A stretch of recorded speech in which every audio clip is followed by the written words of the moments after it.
근데 나이가 들어갈수록 좀 행복감이 줄어든다고 하잖아요. 현명하게 좀 나이 들 수 있는 어떤 비결이 있으면 좀 소개를. 사람마다 조금 다를 수는 있는데 행복감이 줄어드는 사람도 있고 오히려 늘어나는 사람도 있는 것 같아요.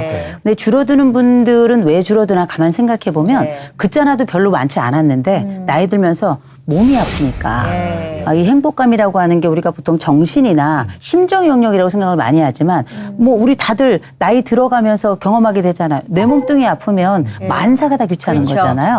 특별히 노화라고 하는 게 여러 차원이 있지만 몸이 우리한테 미치는 영향이 워낙에 크다 보니 그 행복감이 젊었을 때보다 현격히 줄어든다. 몸 상태가 안 좋은 분들이 되게 많아요. 그래서 제가 보통 나이 들면서 어떤 걸 해야 조금 더 오래 살지만 행복하게 살 수 있을까 관련해서 딱 기초만 잠깐 말씀드리면 막공나만 저는 꼭 말씀드립니다. 막공나만 막아라 질병을. 공부해라. 나가라. 만나라. 이렇게 네 가지인데 이 질병을 막는 건 너무너무 중요하죠. 그쵸. 내가 현재 있는 건강 상태를 유지하고 또 향후 우리에게 발생할 수 있는 그 고통의 지점에 가기 전에 미리 예방하는 거 너무 중요하잖아요. 그래서 내가 가지고 있는 건강 상태 알고 영양제도 좀 챙겨 먹고 운동도 하고 너무 중요하고요. 세상이 너무 빨라져요. 공부해야죠. 근데 그 공부가 정보를 향한 공부는 일단 어려워요. 왜냐면 일단 눈이 안 보이고요. 그렇지. 그리고 이제 귀 속으로 통과나 하면 모르겠는데 이렇게 점프를 해서 넘어가니까 생각도 잘 나지 않고 그럼에도 불구하고 저는 새로운 정보보다 사실 잊지 말고 일주일에 한 권이나 혹은 한 달에 한 권이라도 무조건 얇은 책이라도 서점에 가서 읽어라 이렇게 말씀을 드려요. 그건 뭐냐면 기본적으로 내 자신을 위한 돌봄을 위한 공부라고 저는 생각을 하거든요. 저는 공자님 얘기를 가끔 해요. 위인지학이란 말이 있고 위기지학이란 말이 있잖아요. 위인지학이란 건 다른 사람을 위한 배움이고 위기지학은 나를 위한 배움인데 우리가 기독교인들이 보면 또 헌신하며 사는 분들은 보면 맨날 남을 위한 배움을 많이 하는데 진짜 자기를 위한 배움이 좀 필요할 때 저는 공부 그중에서도 한 달에 한 권 정도 책 읽는 게 내 자신을 자신 있게 하고 또 눈꺼풀이 벗겨지면서 계속 나를 새로운 브랜드로 만드는데 굉장히 중요한 역할을 한다고 생각하거든요. 그래서 공부하는 거, 그다음에 나가는 거. 이거 저는 이제 뭐 우리 교회 가죠. 또 다른 약속도 있지만 나를 위한 외출이 되게 중요한 때가 나이 들면서 되게 중요한 기능을 한다고 보는데요. 근데 갈 데가 없는 분들 많잖아요. 입고 나갈 게 없어. 입고 나갈 게 없죠. 그래도 빨기만 해도 돼요. 그래도 뭐 우리가 바지 위에 팬티 입는 건 아니니까 단정하게만 입고 그리고 나서 뭘 하냐면 갈 데를 한 군데를 내가 정하면 되는 거예요. 정할 데 없다 싶으면은 옆 동네 3번째 전봇대 찍고 오시는 걸로 가는 동안에 세상이 무엇이 달라졌는가 오는 동안에 요즘 사람들은 어떤 변화를 가지고 있는가 이런 것들을 이렇게 관찰하는 기회로 삼는 게 굉장히 중요하고 갔다 오는 동안에 또 운동도 되고요. 마지막 4번째가 이제 만나라인데요. 만난다는 건 요새 왜 뭐 누구누구 만나는 거 다 귀찮아 손절 이런 얘기 많이 하죠. 근데 저는 만나기 싫은 사람 안 만나도 된다고 생각해요. 그러나 내 자신이 살아갈 나를 생각해 본다면 내가 누구인지를 매일 우리가 질문을 하잖아요. 내 자신은 다른 사람의 눈동자의 연합이라고 저는 생각을 해요. 다른 사람에게 비춰진 내 모습이 나의 상당 부분을 또 차지하고 있는 거고 그리고 사람이 나이 들면 자꾸 내 생애 지식, 생애 경험을 가지고 살아가다 보니까 자꾸 자신감이 내 안쪽으로는 커지는 것 같지만 남들은 이걸 고집이라고 부르거든요.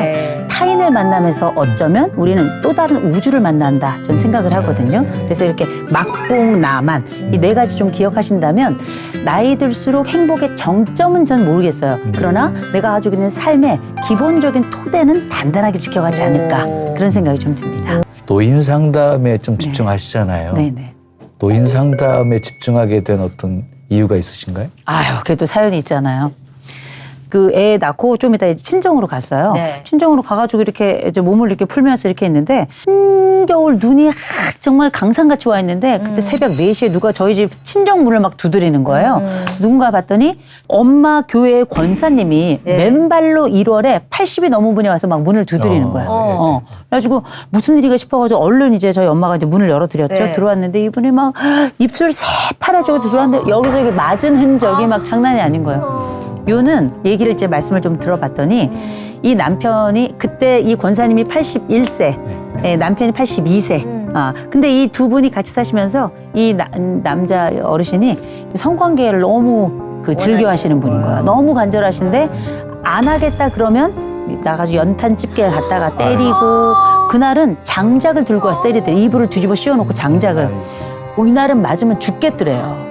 그래가지고 도망을 나와가지고 그 다리가 아픈데도 불구하고 80이 넘어서 그 눈길을 걸어서 뛴다고 생각해보세요. 근데 이게 생명이 막 위급에 달려있으니까 눈길을 뛰어가지고 1km도 넘어요. 거기로 오신 거예요. 그래서 이 말씀을 들어보니 그게 2001년이죠. 야, 그때 뭐 말씀을 딱 들어보니까 야, 이건 뭔가 싶은 거예요. 제가 상담을 공부를 했지만 전혀 몰랐던 세상이. 그렇죠. 그래가지고 이건 아니다 싶어서 저희 엄마 아버지의 삶은 어떤지를 또 물어보게 됐어요. 근데 저희 부모님은 야, 너 이런 소리 한번 안 하고 같이 사셨던 분들인데 야, 니네 아버지가 전과 같지 않다 이런 얘기를 이제 하시는 거예요. 왜냐하면 저희 아버지가 원래 가족은 싫어하고 남은 좋아하는 싫어한다기보다 남한테 너무 잘하는 분인 거죠. 목회에는 최적화되어 있는 분인 거죠. 그렇죠.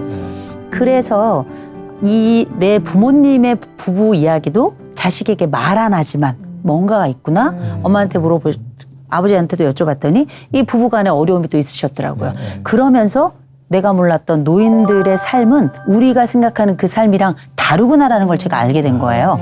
말하지 못하고 말할 수 없는 이야기가 너무 많다는 걸 알고 그때부터 인터뷰를 하고 돌아다니기 시작한 거죠. 그랬더니 이게 완전히 다른 세상인 거예요. 그때부터 노인 상담이 필요하구나. 그래서 제가 이제 여러 기관들을 뒤져봤는데 노인 상담을 하는 곳이 없는 거예요. 그때는 더 그랬죠. 아예 없었죠. 네, 아예 없었죠. 그래서 이게 필요한데 없어? 그건 제가 해야 되는 거잖아요.